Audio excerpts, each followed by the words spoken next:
Hi friends, welcome back to Nandini cooking vlogs in Kannada. ಇವತ್ತು ನಿಮ್ಮೆಲ್ಲರಿಗೂ ಕೂಡ ಒಂದು ಸ್ಪೆಷಲ್ ರೆಸಿಪಿ ಮಾಡಿ ತೋರಿಸೋಣ ಅಂತ ಹೇಳ್ತಾ ಈ ಒಂದು ವ್ಲಾಗ್ನ ಸ್ಟಾರ್ಟ್ ಮಾಡ್ತಾ ಇದ್ದೀನಿ. ಸೊ ಏನಪ್ಪ ಮಾಡ್ತಾ ಇರೋದು ಅಂತ ಹೇಳಿದ್ರೆ ವೆಜ್ ಹಕ್ಕಾ ನೂಡಲ್ಸ್. ಈ ಒಂದು ರೆಸಿಪಿನ ನಾನು ತುಂಬ ದಿನದಿಂದ ಟ್ರೈ ಮಾಡಬೇಕು, ನಿಮ್ಮೆಲ್ಲರಿಗೂ ತೋರಿಸ್ಬೇಕು ಅಂತ ಹೇಳಿ ಅಂದ್ಕೊಳ್ತಾ ಇದ್ದೆ. ಬಟ್ ಆದರೆ ಇಷ್ಟು ದಿನ ವೆಯ್ಟ್ ಮಾಡಿ ಕೊನೆಗೂ ಇವತ್ತು ಈ ಒಂದು ರೆಸಿಪಿನ ಮಾಡೋದಕ್ಕೆ ಸ್ಟಾರ್ಟ್ ಮಾಡ್ತಾ ಇದ್ದೀನಿ. ಹಾಗಾದರೆ ಸ್ಟಾರ್ಟ್ ಮಾಡೋಣವಾ? ಇದನ್ನು ಹೇಗೆ ಮಾಡೋದು ಅಂತ ಬನ್ನಿ. ಹಾಗಾದರೆ ಇವಾಗ ಸ್ಟಾರ್ಟ್ ಮಾಡೋಣ. ಫಸ್ಟು ನಾನಿಲ್ಲಿ ಒಂದು ಪ್ಯಾನ್ ಇಟ್ಕೊಂಡಿದ್ದೀನಿ. ಅದಕ್ಕೆ 2-3 ಸ್ಪೂನಷ್ಟು ಎಣ್ಣೆ ಹಾಕ್ಕೊಂಡಿದ್ದೀನಿ. ಅದಕ್ಕೆ ಇವಾಗ ಸಣ್ಣಕ್ಕೆ ಉದ್ದುದ್ದಕ್ಕೆ ಕಟ್ ಮಾಡಿರೋಂಥ 2 ಈರುಳ್ಳಿನ ಕಟ್ ಮಾಡಿ ಹಾಕ್ಕೊಳ್ತಾ ಇದ್ದೀನಿ. ಸೊ ಈರುಳ್ಳಿ ಬಂದು ಚೆನ್ನಾಗಿ ಫ್ರೈ ಆಗಬೇಕು. ಇದು ನಾವೇನು ನೀರು ಏನು ಹಾಕಲ್ಲ ಇದಕ್ಕೆ. ಸೊ ಅದರಿಂದ ಈ ಆನಿಯನ್ ಬಂದು ಚೆನ್ನಾಗಿ ಡ್ರೈ ಆಗೋ ಥರ, ಕೆಂಪಗಾಗೋ ಥರ ಚೆನ್ನಾಗಿ ಫ್ರೈ ಮಾಡಬೇಕು. ಇದೇ ಮೇನ್ ಇದರಲ್ಲಿರೋವಂಥ ಟೇಸ್ಟ್ ಕೊಡೋದು.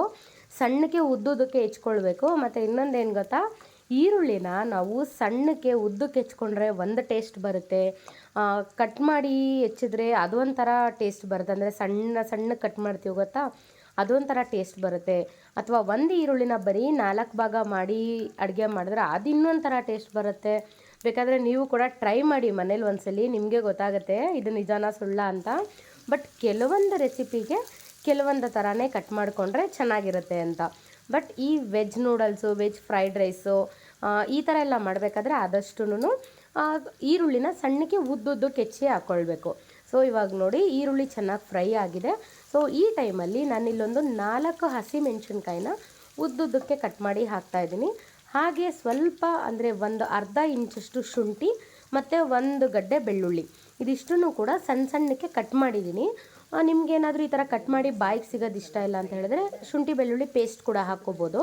ನಾನಿಲ್ಲಿ ಶುಂಠಿ ಮತ್ತು ಬೆಳ್ಳುಳ್ಳಿ ಎರಡೂ ಕೂಡ ಸಣ್ಣಗೆ ಕಟ್ ಮಾಡಿ ಹಾಕ್ಕೊಳ್ತಾ ಇದ್ದೀನಿ. ಸೊ ಅದು ಚೆನ್ನಾಗಿ ಫ್ರೈ ಮಾಡಿದ್ಮೇಲೆ ತರಕಾರಿ ಬಂದು ಏನು ತೊಗೊಂಡಿದ್ದೀನಿ ಅಂತ ಹೇಳಿದ್ರೆ ಜಸ್ಟ್ ಕ್ಯಾರೆಟು, ಆಲೂಗಡ್ಡೆ ಮತ್ತು ಬೀನ್ಸು, ಇದು 3 ತೊಗೊಂಡಿದ್ದೀನಿ.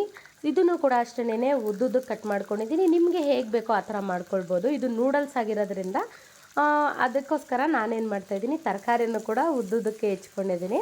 ನಿಮ್ಗೆ ಹೇಗೆ ಬೇಕೋ ಆ ಥರ ಹೆಚ್ಕೊಳ್ಬೋದು ತರಕಾರಿಯಲ್ಲಿ. ಇವಾಗ ಅದನ್ನು ಚೆನ್ನಾಗಿ ಫ್ರೈ ಮಾಡೋಣ. ಎಣ್ಣೆಲೇ ರೋಸ್ಟ್ ಆಗಬೇಕು. ಇದನ್ನು ಮೊದಲೇ ಏನು ಬೇಯಿಸ್ಕೊಂಡಿಲ್ಲ ನಾನು, ಹಂಗೆ ಹಸಿ ತರಕಾರಿನೇ ಹಾಕಿದ್ದೀನಿ. ಜಸ್ಟ್ ಎಣ್ಣೆಲೇ ಚೆನ್ನಾಗಿ ರೋಸ್ಟ್ ಮಾಡ್ತೀನಿ. ಚೆನ್ನಾಗಿ ಎಷ್ಟು ಫ್ರೈ ಆಗುತ್ತೋ ಅಷ್ಟು ಒಳ್ಳೆಯದು ಇದು. ಸೊ ಚೆನ್ನಾಗಿ ಫ್ರೈ ಎಲ್ಲ ಆದಮೇಲೆ ಕಟ್ ಮಾಡಿರೋಂಥ ಕ್ಯಾಪ್ಸಿಕಮ್ನ ಹಾಕ್ಕೊಳ್ತಾ ಇದ್ದೀನಿ. ಕ್ಯಾಪ್ಸಿಕಮ್ಮು ಅಷ್ಟೇ ಸಣ್ಣಕ್ಕೆ ಉದ್ದುದ್ದು ಕಟ್ ಮಾಡ್ಕೊಂಡಿದ್ದೀನಿ. ಇದನ್ನು ಆದಷ್ಟು ಲಾಸ್ಟಲ್ಲಿ ಹಾಕಿ, ಏಕೆಂದರೆ ಕ್ಯಾಪ್ಸಿಕಮ್ಮು ಸ್ವಲ್ಪ ಕ್ರಿಸ್ಪಿಯಾಗಿದ್ದರೆ ಚೆನ್ನಾಗಿರುತ್ತೆ. ಮೊದಲೇ ಏನಾದರೂ ಕ್ಯಾಪ್ಸಿಕಮ್ ಏನಾದರೂ ಹಾಕ್ಬಿಟ್ರೆ ಕ್ಯಾಪ್ಸಿಕಮ್ ಎಲ್ಲ ಸ್ವಲ್ಪ ಮೆತ್ತಗೆ ಆಗಿಬಿಡುತ್ತೆ. ಸೊ ಅದು ಅಷ್ಟು ಟೇಸ್ಟ್ ಬರಲ್ಲ. ಆದಷ್ಟು ಲಾಸ್ಟಲ್ಲಿ ಹಾಕ್ಕೊಳ್ಳಿ, ಆವಾಗ ಸ್ವಲ್ಪ ಕ್ರಂಚಿಯಾಗಿ ಚೆನ್ನಾಗಿರುತ್ತೆ ತಿನ್ನೋದಕ್ಕೂ ಅಂತೇಳಿ. ಸೊ ಈಗ ಈ ಟೈಮಲ್ಲಿ ನಾನು ಸ್ವಲ್ಪ ಇಲ್ಲಿ ಸಾಲ್ಟ್ ಹಾಕ್ಕೊಳ್ತಾ ಇದ್ದೀನಿ. ಯಾಕೆಂದರೆ ತರಕಾರಿಲೇ ಆಲ್ಮೋಸ್ಟು ಎಲ್ಲ ಇದಾಗಿರುತ್ತೆ, ಸ್ವಲ್ಪ ಸಾಲ್ಟ್ನೆಸ್ ಇರುತ್ತೆ. ನಾನೇನು ಮಾಡ್ತಾಯಿದ್ದೀನಿ, ಈ ಟೈಮಲ್ಲಿ ಸ್ವಲ್ಪ ಸಾಲ್ಟ್ ಹಾಕ್ಕೊಳ್ಳೋದ್ರಿಂದ ತರಕಾರಿಗೂ ಕೂಡ ಸ್ವಲ್ಪ ಉಪ್ಪು ಹಿಡಿಯುತ್ತೆ ಅಂತ ಹೇಳ್ಬಿಟ್ಟು ಸ್ವಲ್ಪ ಸಾಲ್ಟ್ ಹಾಕ್ಕೊಳ್ತಾ ಇದ್ದೀನಿ. ಸೊ ಸಾಲ್ಟ್ ಹಾಕ್ಕೊಂಡು ಇದನ್ನು ಚೆನ್ನಾಗಿ ಮಿಕ್ಸ್ ಮಾಡಬೇಕು. ಫಸ್ಟು ಮಿಕ್ಸ್ ಮಾಡ್ಕೊಂಡ್ಮೇಲೆ ಇವಾಗ ಬೇಯಿಸಿರೋ ಅಂಥ ವೆಜ್ ಹಕ್ಕಾ ನೂಡಲ್ಸ್ನ ಹಾಕ್ಕೊಳ್ತಾ ಇದ್ದೀನಿ. ಇದನ್ನು ನಾನು ಒಂದು ಸ್ವಲ್ಪ ನೀರು ಹಾಕಿ ಒಂದು ಪಾತ್ರೆಗೆ ಒಂದು ಸ್ಪೂನು ಅಥವಾ ಅರ್ಧ ಸ್ಪೂನಷ್ಟು ಎಣ್ಣೆ ಹಾಕಿ, ಅಂದರೆ ನೀವು ಎಷ್ಟು ಕ್ವಾಂಟಿಟಿ ತೊಗೊಳ್ತಿರೋ ನೂಡಲ್ಸು ಅದ್ರ ಮೇಲೆ. ನಾನು ಇಲ್ಲಿ ಒಂದು ಫುಲ್ಲು ನೂಡಲ್ಸ್ ಪ್ಯಾಕೆಟ್ ಹಾಕಿದ್ದೀನಿ. ಸೊ ಅದರಿಂದ 1 ಸ್ಪೂನ್ ಎಣ್ಣೆ ಹಾಕಿದ್ದೀನಿ. ಹಾಗೆ 1 ಪಿಂಚ್ ಆಫ್ ಸಾಲ್ಟ್ ಹಾಕಿದ್ದೀನಿ. ಸ್ವಲ್ಪ ಸಾಲ್ಟ್ ಹಾಕಿ ಚೆನ್ನಾಗಿ ಬೇಯಿಸ್ಕೊಂಡಿದ್ದೀನಿ. ಬೇಯಿಸ್ಕೊಂಡು ಈ ತೂತದ ಬಾಂಡೆ ಇರುತ್ತೆ ಗೊತ್ತಾ, ಅದರೊಳಗಡೆ ಹಾಕಿ ನೀರೆಲ್ಲ ಚೆನ್ನಾಗಿ ಶೋಧಿಸ್ಕೊಂಡಿದ್ದೀನಿ.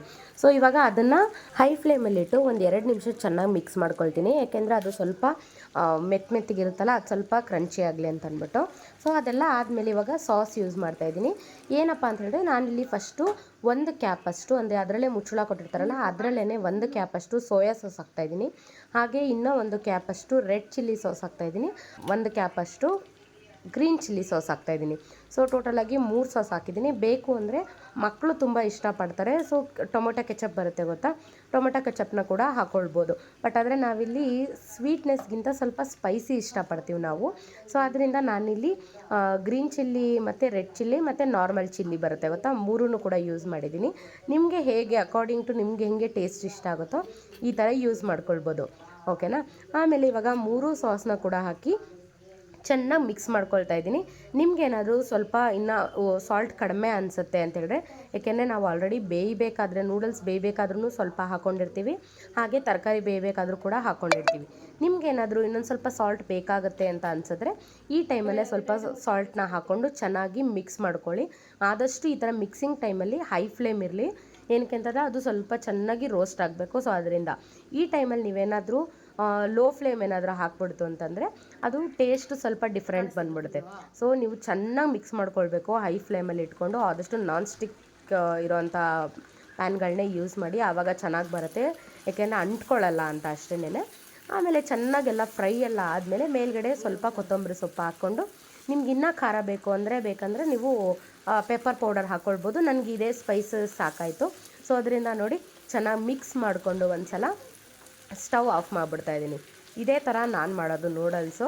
ಇಷ್ಟ ಆಗಿದ್ದರೆ ಕಮೆಂಟ್ಸ್ ಮಾಡಿ, ಓಕೆನಾ? ಹೇಗೆ ಬಂದು ನಾನು ಮಾಡಿದಂತೂ ಸಖತ್ತಾಗಿತ್ತು ಟೇಸ್ಟು, ನನಗಂತೂ ಸಿಕ್ಕಾಪಟ್ಟೆ ಇಷ್ಟ ಆಯಿತು. ನೀವೊಂದ್ಸಲಿ ಟ್ರೈ ಮಾಡಿ ಹೇಗೆ ಬಂತು ಅಂತ ನನಗೆ ಕಮೆಂಟ್ ಮಾಡಬೇಕು, ಓಕೆನಾ? Thank you, thanks for watching, bye bye.